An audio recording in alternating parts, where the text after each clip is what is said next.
Meus irmãos, vamos ainda, por favor, abrir a palavra de Deus na primeira carta do apóstolo Paulo a Timóteo, no capítulo 6, nós vamos ler os versículos de 11 a 16, nós vimos a primeira parte desta passagem domingo passado, e hoje nós vamos continuar. Nós vimos o versículo 11,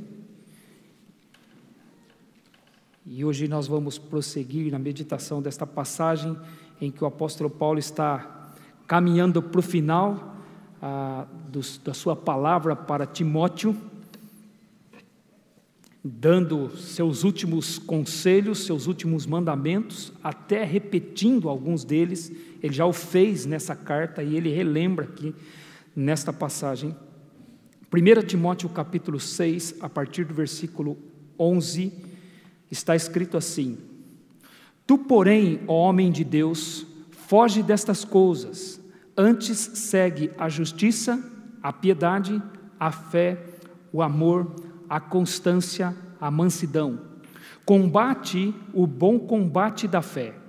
Toma posse da vida eterna, para a qual também foste chamado, e de que fizeste a boa confissão perante muitas testemunhas. Exorto-te perante Deus, que preserva a vida de todas as coisas, e perante Cristo Jesus, que diante de Pôncio Pilatos fez a boa confissão, que guardes o mandato imaculado e irrepreensível até a manifestação de nosso Senhor Jesus Cristo, a qual em suas épocas determinadas há de ser revelada pelo bendito e único soberano, o Rei dos reis e Senhor dos senhores, o único que possui imortalidade, que habita em luz inacessível, a quem homem algum jamais viu, nem é capaz de ver. A ele honra e poder eterno. Amém. Meus irmãos, nós vimos que o apóstolo Paulo, ele falou a respeito dos falsos mestres que amavam o dinheiro e que corriam atrás do dinheiro e que queriam estar no ministério, queriam ensinar coisas apenas pelo amor que tinham, eram movidos por este amor, desejosos de lucro, de ganhar dinheiro neste mundo aqui. E o apóstolo Paulo então apresentou para Timóteo o que é a verdadeira riqueza. A verdadeira riqueza é o contentamento, o que de fato traz valor, consistência para a nossa vida, é o contentamento. Então ele veio apresentando o valor do contentamento dos versículos de 6 a 10, e como fomos lembrados domingo passado, ele também apresentou ao mesmo tempo o perigo do amor ao dinheiro, de como o amor ao dinheiro é destrutivo para as nossas vidas. E por isso então no versículo 11 ele disse: Tu, porém, ó homem de Deus, foge destas coisas. Vimos então domingo passado o que a Bíblia diz, do que a Bíblia diz que é para nós fugirmos, como ele diz aqui. Aqui ele diz: foge do amor ao dinheiro, porque o amor ao dinheiro é muito destrutivo. E nós vimos então 3 coisas das quais a Bíblia diz que nós devemos fugir. E eu quero lembrar os irmãos dessas coisas. Por favor, vire a página da sua Bíblia e vá para o capítulo 2 de 2 Timóteo, logo aí à frente, no capítulo 2, onde também aparece o verbo fugir. Ele diz no versículo 22: Foge outro sim das paixões da mocidade, segue a justiça, a fé, o amor e a paz, com os que de coração puro invocam o Senhor. Então aqui é uma segunda vez em que a Bíblia diz que nós devemos fugir, e aqui ela diz para fugir das paixões da mocidade. E que paixões são essas? Aqui ele não está falando de paixões no sentido de desejos carnais, não está falando aqui de paixões sexuais, aqui ele está falando de paixão que a juventude tem por discussões, por debates, por questionamentos. O jovem é muito questionador, e ele diz que isso é um perigo para o jovem, e ele deveria fugir disso então, e é disso que ele vem tratando. No versículo 14 deste capítulo, por exemplo, ele diz assim: recomenda estas coisas, dá testemunho solene a todos perante Deus, para que evitem contendas de palavras que para nada aproveitam, exceto para a subversão dos ouvintes. Procura apresentar-te a Deus aprovado como obreiro de que não tem de que se envergonhar e que maneja bem a palavra da verdade. Evita igualmente os falatórios inúteis e profanos, pois os que deles usam passarão a impiedade ainda maior. Além disso, a linguagem deles corrói como câncer, entre os quais se incluem Himeneu e Fileto. Veja, ele diz que são coisas destrutivas, linguagem que corrói como câncer. Por isso, então, ele diz no versículo 22, sabendo que Timóteo era jovem, que ele tinha atração por estas coisas, por esses debates, por esse tipo de discussão que não produziam nada de útil, que, pelo contrário, destruíam, como num linguajar que corroía como câncer. Ele diz então, foge outro sim das paixões da mocidade. No versículo 23 ele diz, e repele as questões insensatas e absurdas, pois sabes que só engendram contenda. Foge destas coisas, porque estas coisas são destrutivas. Vá, por favor, para 1 Coríntios capítulo 6, versículo 18, onde a Bíblia mais uma vez usa este mandamento de fugir. 1 Coríntios, capítulo 6, versículo 18. Por favor, queira ir para esse texto.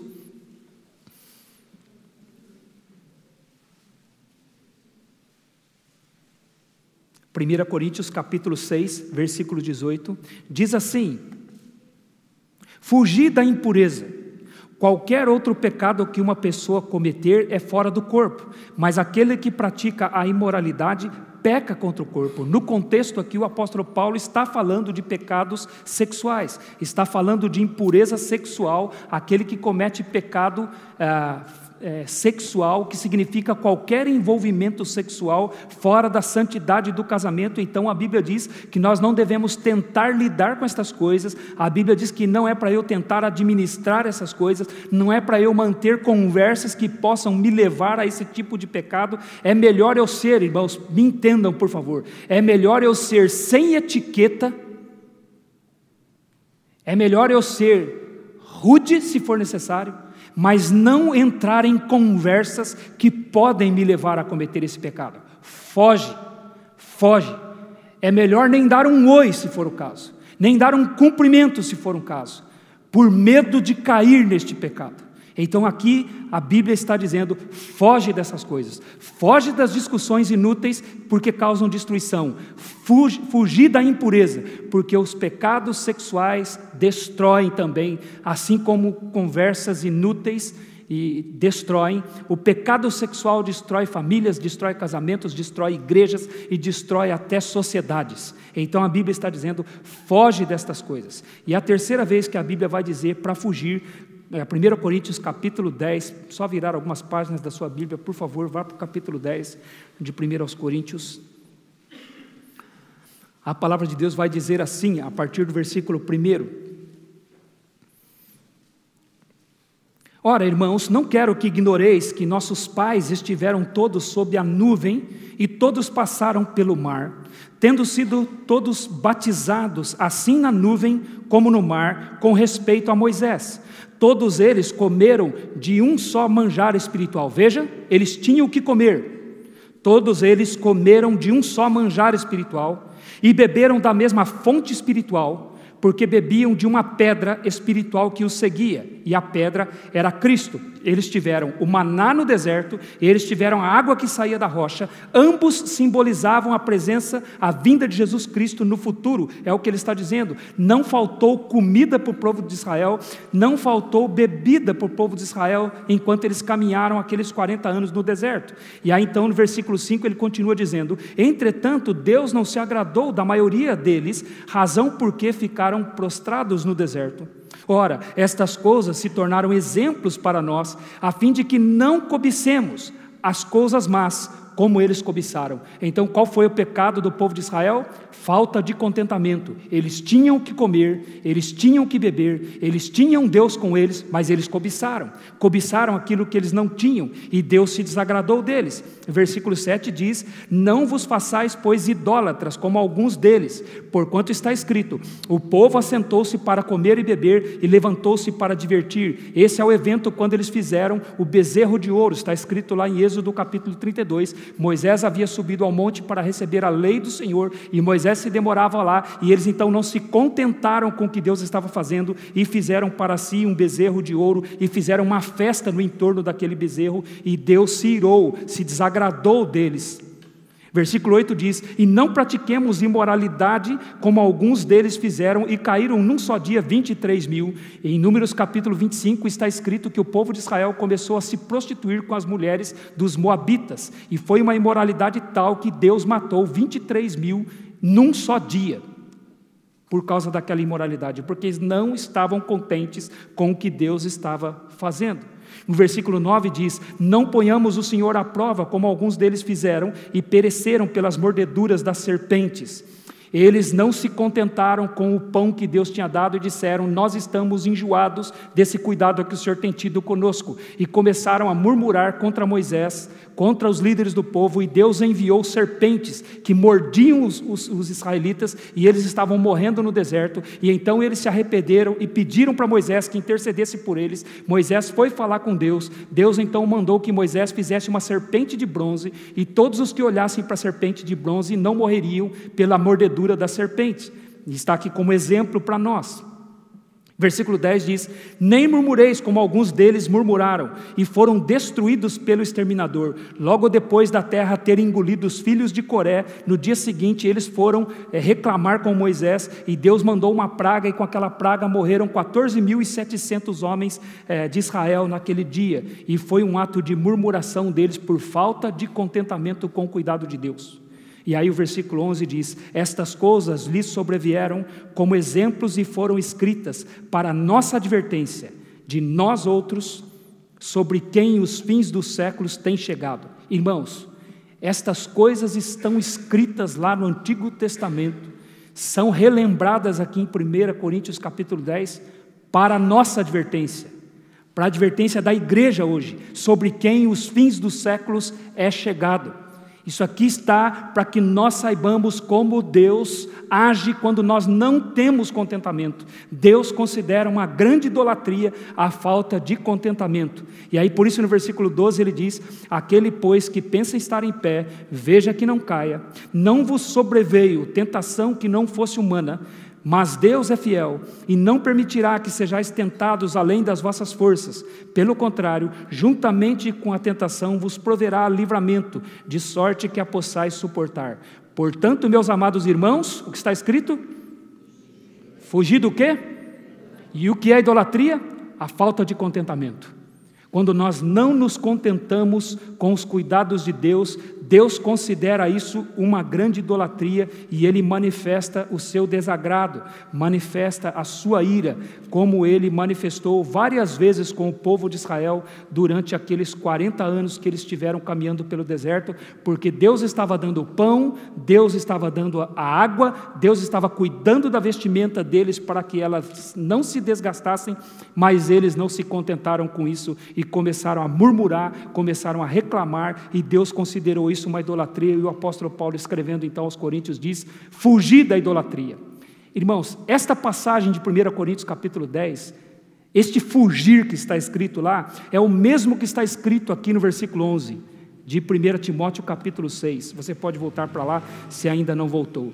1 Timóteo capítulo 6, versículo 11: tu, porém, ó homem de Deus, foge destas coisas. Fugir por quê? Porque a avareza é idolatria, a falta de contentamento é idolatria, a cobiça é idolatria, como está escrito em Colossenses capítulo 3, versículo 5. A avareza é obra da carne, a avareza é desejo terreno, e nós devemos fazer morrer a nossa natureza terrena. E ele diz então: fugir, pois, destas coisas, fugir da idolatria, fuja da falta de contentamento, contente-se com o que Deus tem dado para você, seja contente com o cuidado de Deus. Ele, na sua soberania, é que decide o que você precisa, é que decide o que nós precisamos. Então nós devemos ter contentamento e fugir do amor do dinheiro, fugir da cobiça, fugir da insatisfação, que é o que ele diz aí.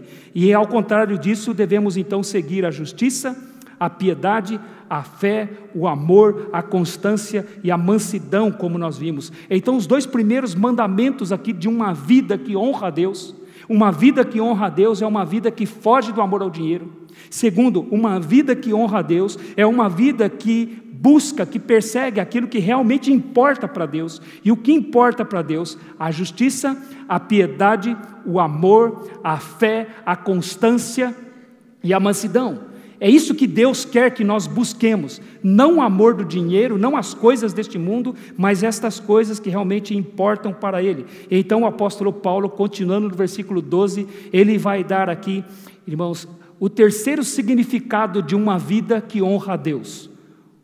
Uma vida que honra a Deus é uma vida que luta pela verdade.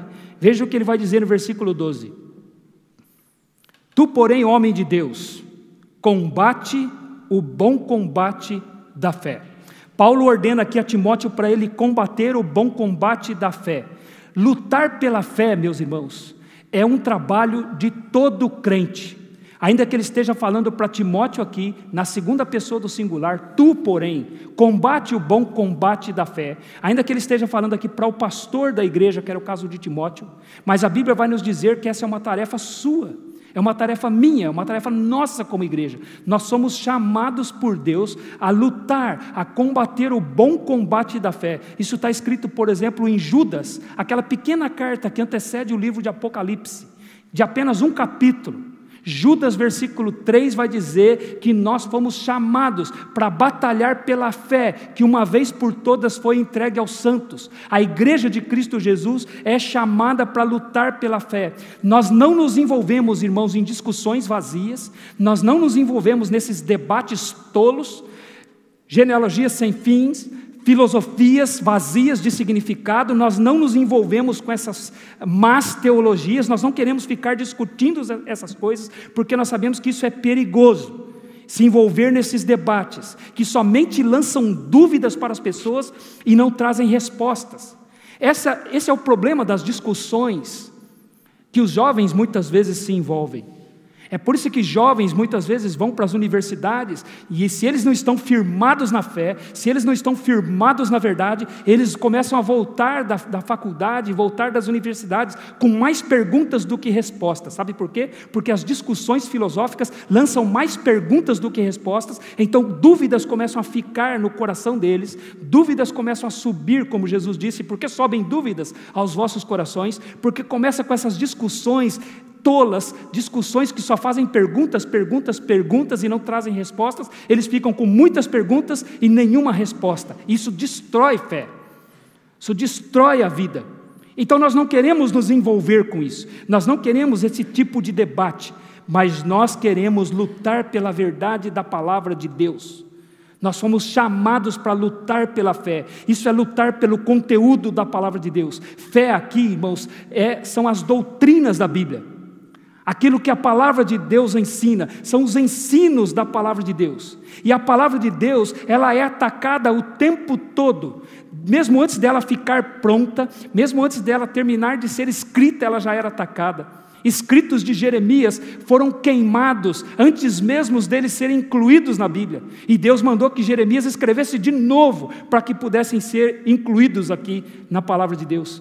Então lutar pela fé é lutar pelo conteúdo da palavra de Deus, combater o bom combate da fé. As pessoas, irmãos, têm distorcido a palavra de Deus, e a igreja é chamada para defender a palavra de Deus, como ele disse no capítulo 3, se você quiser voltar, capítulo 3, versículos 14 e 15, ele diz assim: escrevo-te estas coisas esperando ir ver-te em breve, para que, se eu tardar, fiques cientes de como se deve proceder na casa de Deus, que é a igreja do Deus vivo, coluna e baluarte da verdade. A igreja de Cristo Jesus é chamada para sustentar a verdade, para lutar pela verdade, para defender a verdade. E nós vivemos num mundo que tem tentado distorcer a palavra de Deus, distorcer a Bíblia para acomodar aos seus próprios desejos. Nós vivemos numa época, irmãos, em que as pessoas têm distorcido a Bíblia, distorcido a palavra de Deus para não incomodar o mundo, para que a igreja pareça legal para o mundo, pareça ser simpática ao mundo. As pessoas têm distorcido a palavra de Deus para que nós nos tornemos populares para o mundo, para que o mundo goste de nós. Mais do que isso, irmãos, as pessoas ignoram, escondem passagens da Bíblia para não incomodar ninguém. É por isso que eu entendo, irmãos, que a carta do apóstolo Paulo a Timóteo é um dos textos mais ignorados pela igreja contemporânea. É um texto tão claro sobre o viver da igreja, tanto que ele disse, não é? Para que saibas como se deve proceder na igreja, coluna e baluarte da verdade. O que está escrito aqui em 1 Timóteo é para a igreja viver. Aqui está escrito tantas coisas sobre o nosso culto, aqui está escrito tantas coisas sobre o que é ser um homem, sobre o que é ser uma mulher, qual é o papel de uma mulher do ponto de vista de Deus, a missão que Deus deu para as mulheres, a missão que Deus deu para os homens, e nós vivemos num mundo tão confuso nesse ponto de vista de masculinidade e feminilidade, e que pessoas não querem nem ler mais 1 Timóteo capítulo 2 em público, não querem nem ler, porque só o fato de ler já incomoda muita gente. E nós somos chamados para combater esse combate, para defender a verdade da palavra de Deus. John MacArthur, no seu livro Guerra pela Verdade, ele escreveu uma coisa muito interessante sobre o papel da igreja no mundo de hoje. Ele disse assim: hoje, boa parte da igreja visível parece imaginar que os cristãos devem estar numa diversão e não numa guerra. A ideia de lutar em favor da verdade doutrinária é algo bem distante do pensamento da maioria dos frequentadores das igrejas. Os cristãos contemporâneos estão determinados em fazer com que o mundo goste deles. E é claro, neste processo também querem se divertir o quanto puderem. Estão tão obcecados em fazer com que a igreja pareça legal para os incrédulos, que não podem se incomodar com assuntos referentes à exatidão doutrinária de outrem. Irmãos, quando nós estamos falando, por exemplo, do que é ser homem e do que é ser mulher, nós estamos falando de sã doutrina da nossa fé. Nós não estamos falando apenas de uma tradição, nós não estamos falando apenas de coisas antigas, que foram esquecidas, nós estamos falando da verdade do Evangelho, a verdade da palavra de Deus. É combater o bom combate da fé. Nós estamos sendo tão pressionados no mundo hoje, que as pessoas estão com vergonha de falar estas coisas. Nós estamos sendo pressionados a nos aquietarmos a respeito desses assuntos. E o que falar a respeito da educação das nossas crianças? Nós vivemos num mundo psicologizado, um mundo que está vendido nos pensamentos humanos a respeito do que é uma criança. E somos pressionados a conduzir as crianças nos conselhos de pessoas caídas, que sequer conhecem a Deus, que é o Criador de todas as coisas. E somos pressionados, e quando nós falamos do que é uma criança, qual é a necessidade de uma criança, nós estamos defendendo a nossa fé, nós estamos defendendo o Evangelho do Senhor Jesus Cristo, nós estamos combatendo o bom combate da fé, como está escrito aqui.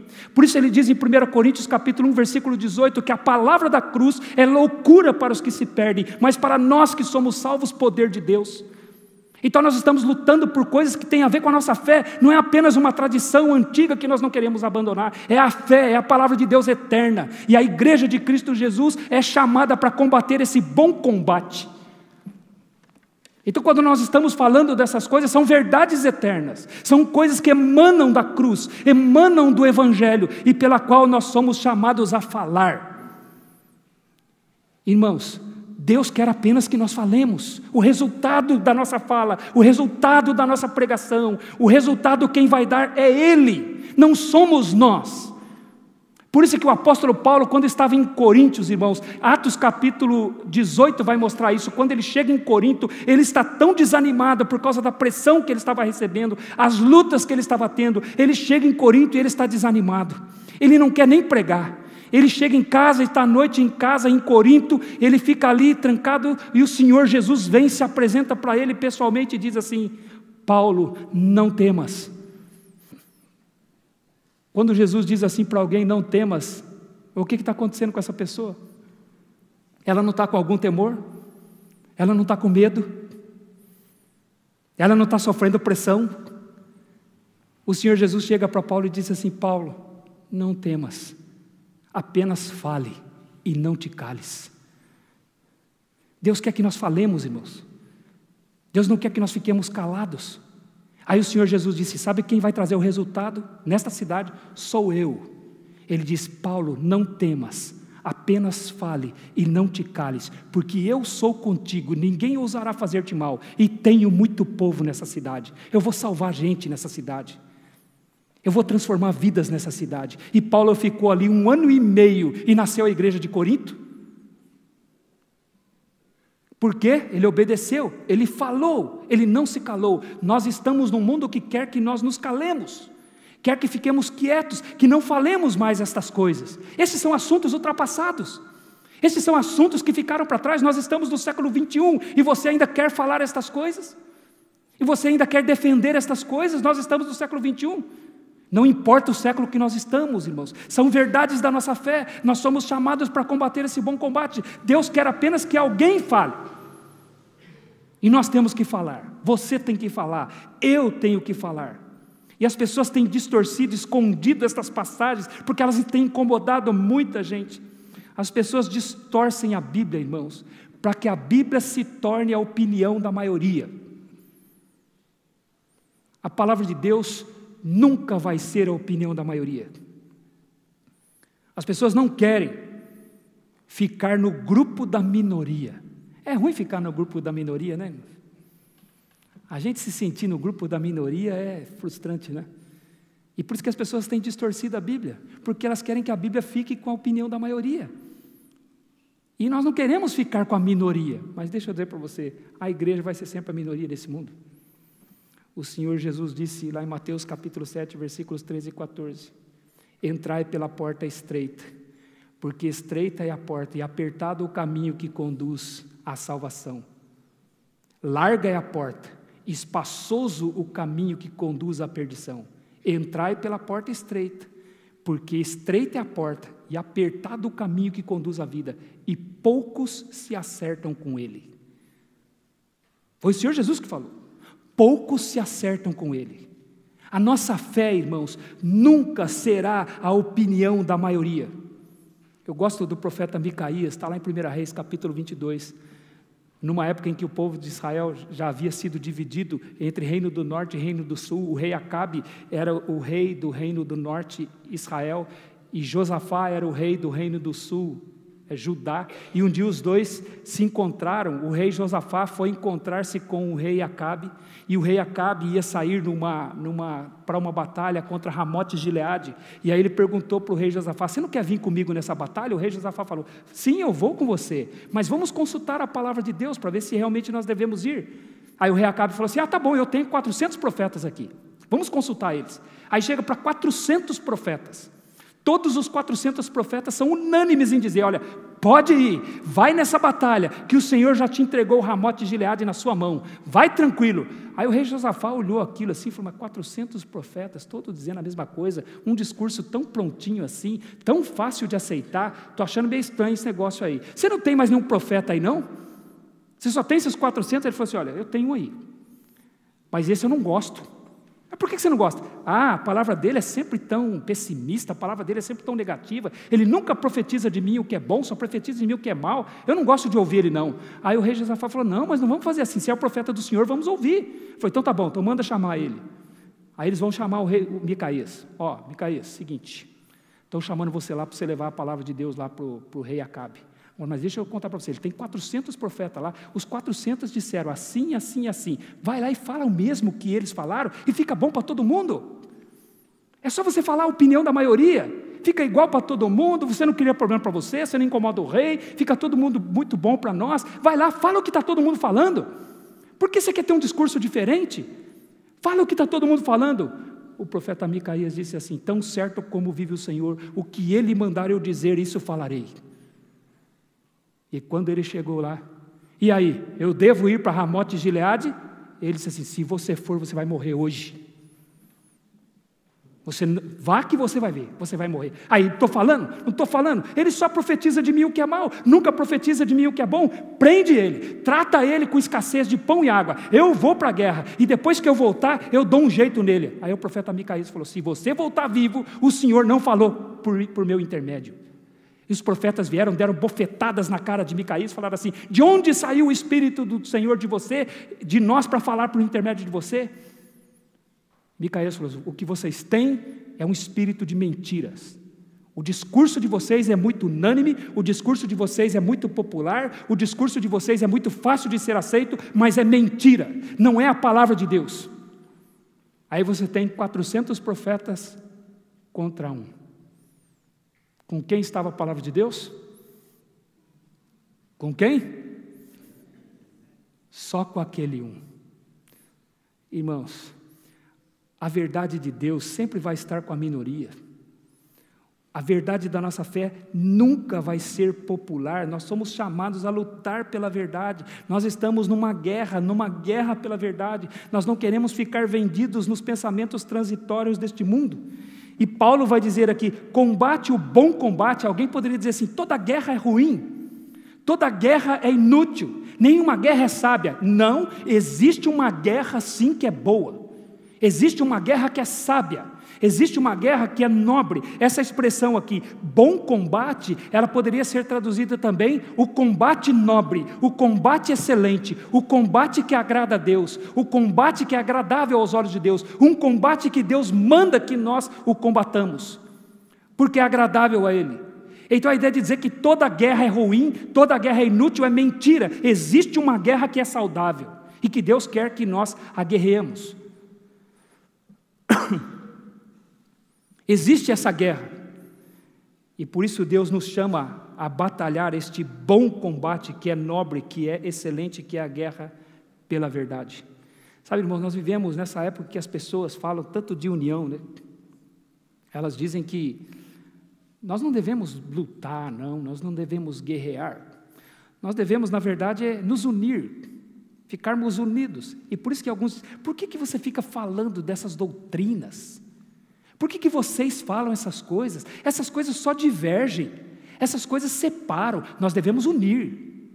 Esqueça as discussões doutrinárias. Doutrina divide, o amor une. Nós precisamos falar mais de amor, nós precisamos falar mais de união. Essas coisas é que são boas. Ficar falando dessas questões doutrinárias somente divide. Olha a mentira, irmãos, a sedução da mentira. Deus não quer uma união que esconda a sua verdade. Deus não quer uma unidade onde a fé, o evangelho é posto de lado e ignorado. Deus não quer uma união em torno de uma questão que não confronta ninguém, que não aguça a mente de ninguém, a consciência de ninguém e que não incomoda as pessoas. Meus irmãos, eu não quero um evangelho pelo qual eu não precise batalhar por ele, que ele é tão popular, tão aceito pelas pessoas, tão agradável às pessoas, que eu não preciso lutar por nada, eu não preciso brigar por nada, não preciso defender. Eu não quero esse evangelho é uma mentira, e você não deveria querer também. Se nós não precisarmos lutar e combater por aquilo que cremos, tem alguma coisa errada no que cremos. E eu tenho visto hoje um evangelho tão popular, né, que não incomoda ninguém. A única discussão é uma discussão ainda fora de propósito a respeito do homem e da mulher, em torno do homossexualismo. Parece que é a única coisa que tem se discutido e tem se falado a respeito da igreja evangélica, e falado de uma forma tão sem propósito, de uma forma tão sem consistência, que não tem honrado a Deus em nada. Parece que é o único assunto que a igreja tem incomodado, mas de resto não incomoda mais nada. Mas as verdades da fé, elas sempre vão incomodar aqueles que não querem adorar a Deus como Deus é de fato. Por isso ele diz aqui, combate o bom combate, é um bom combate. Agora, irmãos, não posso deixar de falar desse verbo combater. O verbo combater aqui, irmãos, é muito ilustrativo também. O verbo combater aqui, ele fala de autossofrimento. Autossofrimento.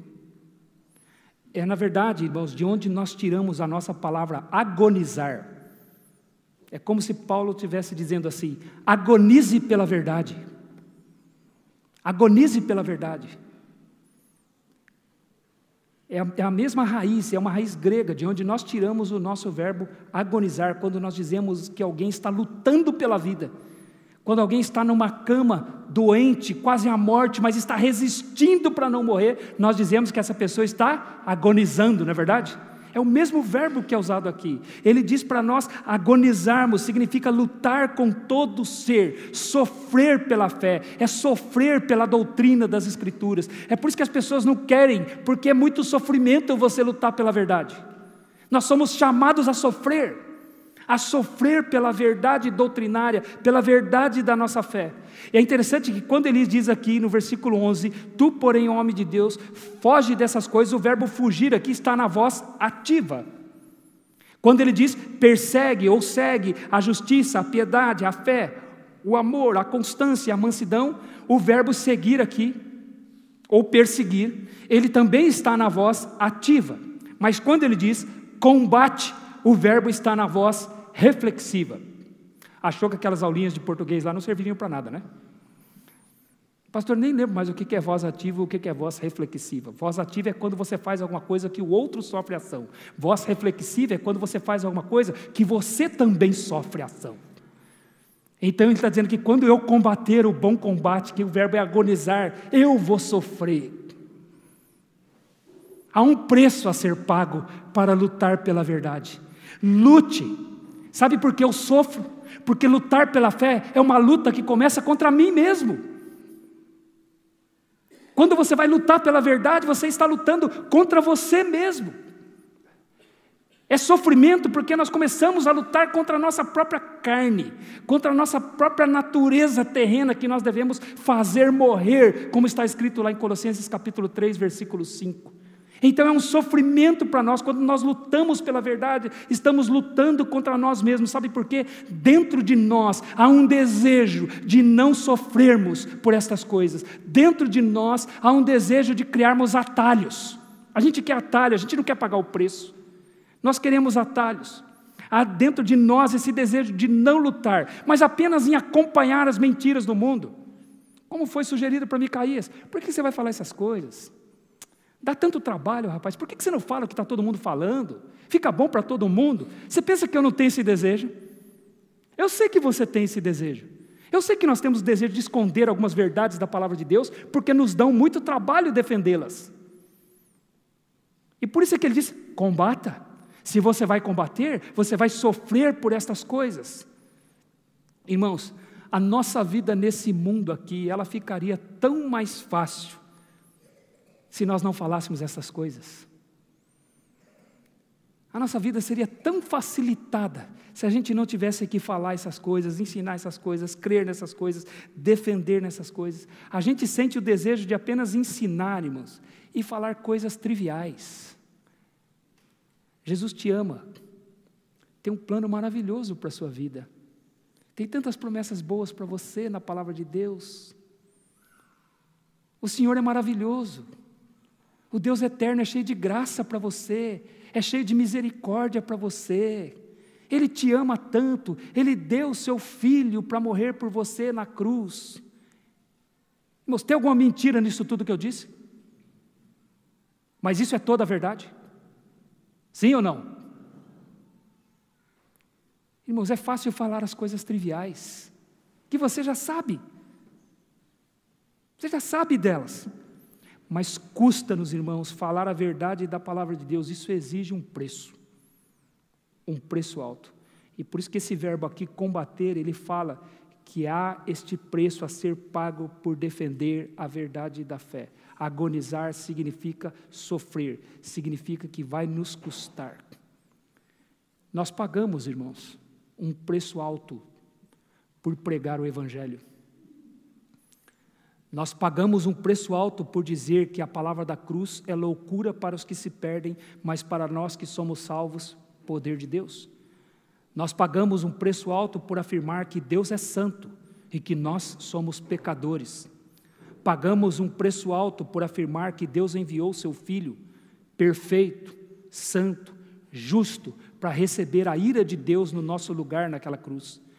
Nós pagamos um preço alto por dizer que nós somos culpados pela morte de Jesus Cristo naquela cruz. O castigo que nos traz a paz foi colocado sobre ele. 2 Coríntios capítulo 5, versículo 21 vai dizer que ele foi feito pecado por nossa causa, para que nós fôssemos livres.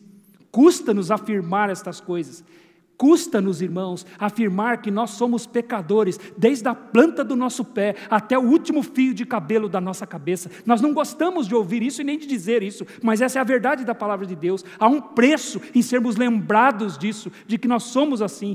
Custa-nos afirmar que nós somos egoístas e que estamos tendo que lutar contra nós mesmos todos os dias da nossa vida, o tempo todo. Nós pagamos um preço por ensinar o que é ser um homem, o que é ser uma mulher e qual é o papel do homem na família. O homem é o cabeça do lar, ele é responsável por sustentar a sua família, e que a mulher deve ser submissa a ele. Ela é chamada para ser esposa e mãe e dona de casa. É a verdade da palavra de Deus. Custa-nos afirmar estas coisas, custa-nos afirmar que quem lidera a igreja são os homens, que é responsabilidade deles cuidar da igreja de Cristo Jesus. Custa-nos afirmar que não é bíblico colocar uma mulher para pastorear a igreja. Custa-nos. É por isso que as pessoas estão arrancando essas páginas da Bíblia e não estão falando mais, porque não querem combater o bom combate, não querem agonizar pela fé. Mas custa-nos fazer isso. É um peso para nós, mas nós temos que pagar esse preço, é o que a palavra de Deus está nos chamando a fazer. Pagamos um preço por defender o casamento como ele é, à luz da palavra de Deus. Pagamos um preço por dizer que Deus odeia o divórcio, e que o que sustenta um casamento é o amor, e o amor não é um sentimento, o amor é uma atitude de fé, de obediência à palavra de Deus. E se alguém decide se divorciar, ao mesmo tempo ele decidiu não amar mais, e se ele decidiu não amar mais, ele decidiu transgredir todos os mandamentos da palavra de Deus, porque toda a lei do Senhor se resume no amor. Quem ama ao próximo tem cumprido a lei, diz Romanos capítulo 13, versículo 8. Custa-nos dizer que Deus odeia o divórcio. Custa-nos dizer que nós vamos combater e defender o casamento sempre, porque o amor é racional, ele não é sentimental. E se alguém não quer continuar casado é porque está desobedecendo a palavra de Deus. Pagamos um preço por afirmar que o homem é homem e é chamado para ser assim, que a mulher é mulher e é chamado para ser assim. Pagamos um preço, irmãos, por afirmar que as crianças precisam de disciplina. Elas precisam ouvir de vocês, pais, não, e que este não prevaleça. Nós temos crianças, irmãos, que não sabem ouvir não, crianças que não sabem ser contrariadas, crianças que dão trabalho para os professores, porque os pais em casa não sabem dizer não para elas, e nós precisamos, porque é isso que a palavra de Deus diz. A estultícia está ligada ao coração da criança, mas a vara da disciplina afastará dela. É o que a verdade da palavra de Deus nos diz. Custa-nos afirmar estas coisas nesse tempo em que nós estamos vivendo, mas é a verdade da nossa fé. Custa-nos afirmar que a palavra de Deus é suficiente para resolver todos os problemas do ser humano. É o combate da nossa fé. É o que Deus tem nos chamado, irmãos, a fazer. Custa-nos, irmãos, manter a verdade dentro da igreja. Quando tem mentiras nos rodeando, e talvez já tenham mentiras aqui dentro, só esperando a oportunidade para aparecer. Custa-nos defender a verdade aqui dentro e impedir que a mentira entre e se instale aqui dentro. Tudo isso, irmãos, exige um alto preço de nós. É muito trabalho. É muito trabalho que você é chamado a participar.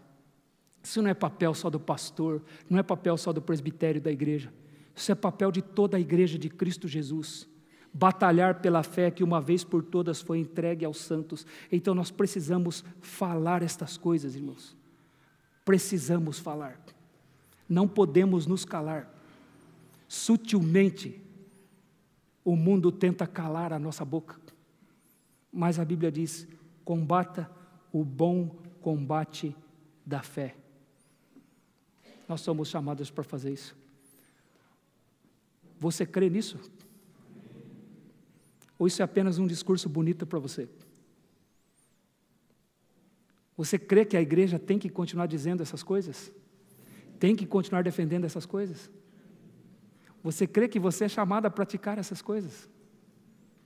Você crê nisso? Esse é o nosso papel, irmãos, nesse mundo aqui. Nós não estamos aqui para sermos populares. Nós não estamos aqui para agradar o mundo. Nós estamos aqui para continuar defendendo a verdade da palavra de Deus.